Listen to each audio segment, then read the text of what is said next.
Hello friends, good morning. Welcome back to my channel Shriya lifestyle চ্যানেলে তোমাদের সবাইকে অনেক অনেক স্বাগত। চলে এলাম নতুন আর একটা ব্লগ নিয়ে। তোমরা সবাই কেমন আছো? আশা করি ভালো আছো। আমিও ভালো আছি, সুস্থ আছি।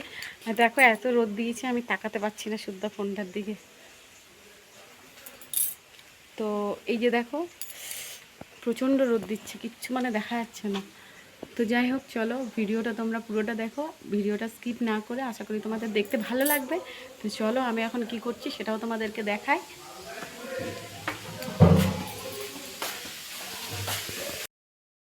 আর এই যে দেখো, তোমাদেরকে দেখিয়েছিলাম বাবার বাড়ি থেকে ফুলকপি এনে দিয়েছিল, তো সেই বড় ফুলকপিটা আজ আমি এখানে ভাজা ভাজা করেছি। দেখো, তো আমার বরের ভাজা খেতে খুব ভালো লাগে, ফুলকপি ভাজা খেতে। তো ওই আর কি বললো যে ফুলকপিগুলো ভাজা ভাজা করে দাও। তো বুঝতেই পারছো, বাবার বাড়ির ফুলকপি বেশ মানে এমনি মানে খেতে ভালো লাগবে আর কি। বাবার বাড়ির জিনিস তো সবই মোটামুটি ভালোই লাগে খেতে, খারাপটা হলেও ভালো লাগে, আর ভালো হলে তো ভালো লাগে। তো সে আর কি। তো দেখো, ভালো করে ভেজে নিচ্ছি এগুলো। আর এই যে দেখো, এখানে বাচ্চাগুলো টিউশন পড়ে আসছিলো, দ্বীপরে তোমার আমাদেরকে দেখতে পেয়েছে, এখানে ঘুড়ি ওড়াচ্ছে আমার বর আর আমার মাম্মাম আর আমার। তো সেই কারণে ওরা কি করেছে, মানে সোজা টিউশন থেকে বাড়ি যায়নি, সোজা চলে এসছে আমার বরের কাছে। দিয়ে দেখো, সবাই মিলে ঘুড়ি ওড়ানোর চেষ্টা করছে। আর তোমরা তো দেখলে আমার মাম্মাম মানে এখনও পড়াশোনা ওর কমপ্লিট হয়নি আর কি। আর এই যে দেখো, রান্নাঘরটা মাঝে মাঝেই আমার একটু বাগাতে ইচ্ছে করে, কেন বলো তো, মানে প্রচুর নোংরা হয়ে যায় তোমার এই আলমারিগুলো। তোমার এখানে সেই তাওয়া খুন্তি রাখা হয়, তো তাহলে কী হয় বলো তো, রুটির গুঁড়োগুলো না এমন তোমার থেকে থেকে না একবারেই তোমার হয়ে যায়, তোমার জায়গাটা পুরো গুঁড়ি গুঁড়ি হয়ে যায়, আর খুব বিচ্ছিরিও লাগে। তো সেই জন্য মানে প্রায়ই কী করি, পেপারগুলো চেঞ্জ করে দিই, তাহলে মানে কি নোংরাটা একটু কম বোঝা যায়।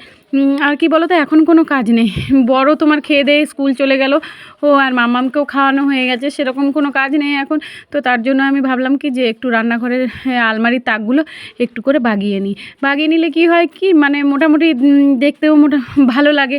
আর নোংরা থাকলে সেই নিজেরই নোংরা, নিজের ঘরটাই নোংরা থাকবে, তো দেখতেও খারাপ লাগে। তো সেই কারণে দেখো, তাওয়াটা ভালো করে একটু মুছে নিলাম, যাতে আর তোমার রুটির গুঁড়োগুলো আর না পড়ে যায় আর কি, সেই কারণে। আর কি বলো তো, মানে এক হাতে কাজ হলে কি মানে গোছানো বাগানো থাকে, আর আমাদের বাড়িতে তো ধরো এক হাতে কাজ নয়, আমিও ধরো করছি, আমার শাশুড়ি মাও করছে। তো সেই কারণে মানে জিনিসগুলো উলট পালট হয়ে যায়। আর আমার জানো তো, মানে গুছিয়ে রাখা জিনিস যদি উলট পালট হয়ে যায় না, মানে মাথাটা আমার গরম হয়ে যায়। তো সেই কারণে ভাবলাম কি যে তোমার আজকে একটু গুছিয়ে বাগিয়ে নিই। তো যাই হোক, আর এই যে দেখো, আমার মাম্মাম এদিকে ঘুড়ি ওড়াচ্ছে, ওর পড়াশোনা কমপ্লিট হয়ে গেছে।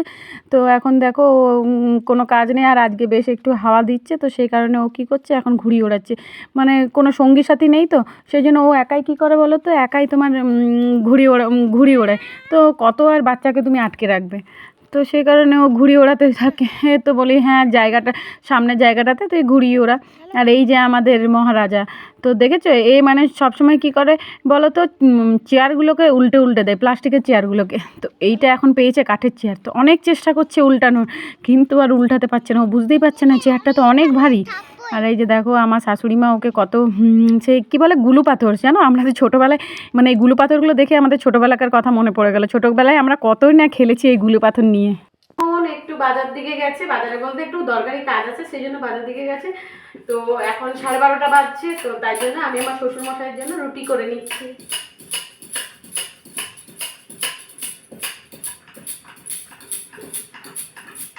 আর ঘরে একটা মানুষ না থাকলে যেমন সেই ঘরটা যেমন সে খা খা করে।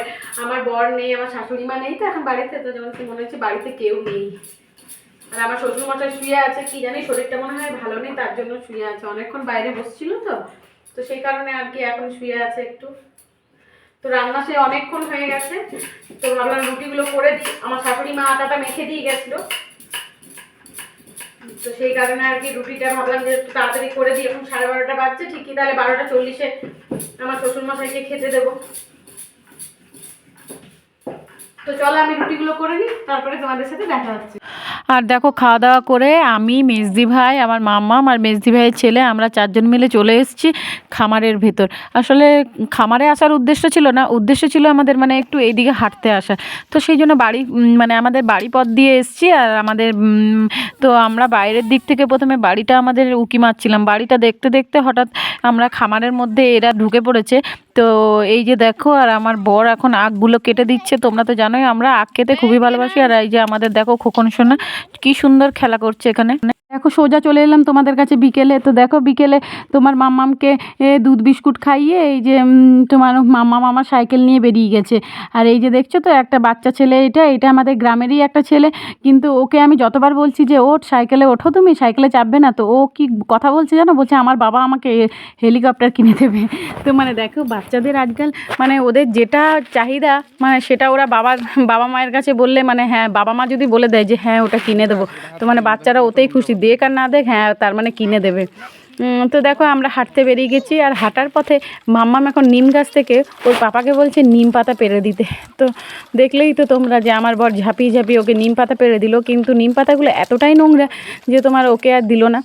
আর এই যে দেখো এখানে যে তাল গাছগুলো দেখছো তো, এই তাল গাছগুলো মানে আমাদের দেখো সারি সারি, সেই আমার ছোটোবেলাকার কবিতা মনে পড়ে যাচ্ছে। সেই তাল গাছ এক পায়ে দাঁড়িয়ে সব গাছ ছাড়িয়ে, সেই আর কি এখন মনে পড়ে যাচ্ছে এই তাল গাছগুলো দেখলে।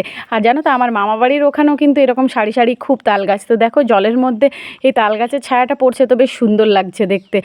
অনেকেই কিন্তু খুব সুন্দর সুন্দর ড্রয়িং আঁকতে পারে, আমিও মোটামুটি পারি, কিন্তু সেরকম কিন্তু খুব একটা যে পারি তাও নয়। তো দেখো অনেক দিন পর চলে এলাম তোমার কালী মন্দিরে। মানে প্রচণ্ড ইচ্ছে করে কালী মন্দির আসতে। কালী মন্দির আসলে কি মনটা খুব একটু ভালো লাগে, মনটা একটু হালকা লাগে। আর খুব মানে মায়ের দর্শন নিতেও মন চায় আর কি।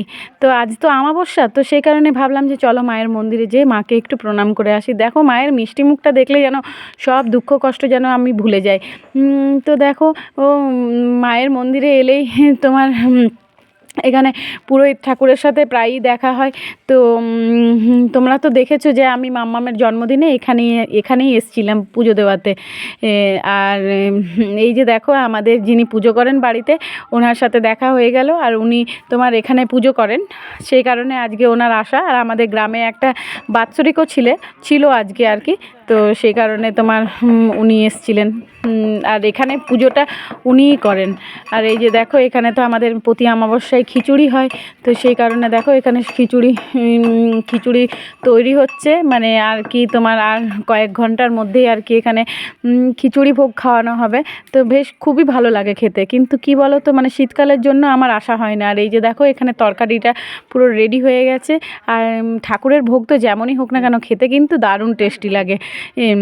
তো শীতকালের জন্য আসা হচ্ছে না, বিশেষ করে মাম্মাম আছে। আর এই যে দেখো এগুলো হচ্ছে আমাদের কালী মন্দিরের অতিথি, এরা কিন্তু কালী মন্দিরেই থাকে। মানে আমাদের যিনি পুরোহিত ঠাকুর আছেন কালী মন্দিরে, ওনার কাছেই সবসময় থাকে। আর এই যে দেখো ফেরার পথে দেখো অনেকটাই সন্ধে হয়ে গেছে, মানে তোমার 6:30 কাছাকাছি বাজছে, হয়তো এখন 6টা বেজে পেরিয়ে গেছে। তো দেখো মানে যাওয়ার সময় তোমাদেরকে তো একটা দৃশ্য দেখিয়েছি, আর আসার সময় দেখো মানে লাল রঙের আভাটা পড়ছে, তো এত সুন্দর লাগছে আর কি, মানে কোনো ভাষা নেই বলার আমার। তো যাই হোক, তো তোমরা মানে এই টাইমটা হয়তো আমরা প্রতিদিন আসা হয় না সেরকম। চলো এবার বাড়ি যেয়ে তারপরে তোমাদের সাথে দেখা করছি। আর এই যে দেখো বাড়ি চলে এসেছি আমরা। আর এই যে এখানে আজকে রাতের খাবার হচ্ছে তোমার পনির তড়কা আর রুটি। আর ওদিকে কাকু নিয়ে এসছে চপ আর সিঙ্গাড়া। তো চলো রাতের ডিনারটা তো আমাদের জমে গেল। তো চলো আমি আমার বরকে আগে খেতে দিইনি। এই যে আমার বরের জন্য এখানে দেখো রুটি দিয়ে দিয়েছি, আর এটা গরম হতে দিয়ে দিয়েছি। তো দেখো চলো খেতে দিয়ে দিই আমার বরকে। আর কাকু সন্ধেবেলায় বাড়ি ফিরলেই হলো। আমার মাম্মামের একটা করে প্রতিদিনের আবদার যে কাকু তুমি কি এনেছো, মানে কাকুকে আনতেই হবে, ভুলে গেলে কিন্তু চলবে না। তো দেখো আমার মাম্মামের মজাটা এখানে একবার তোমরা দেখতে থাকো যে আমার মাম্মাম কাকুর সাথে কি করছে।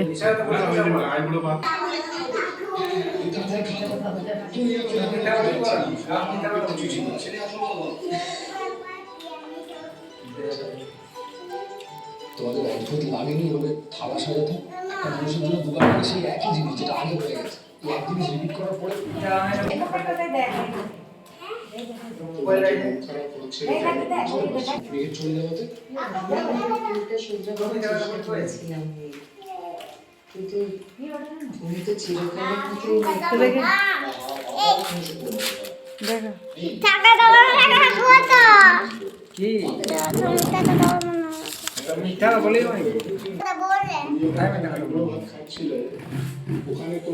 তো দেখো সবাইকে খেতে দিয়ে সবার খাওয়া কমপ্লিট হয়ে গেছে, এবার আমি বসে গেছি শেষে খেতে।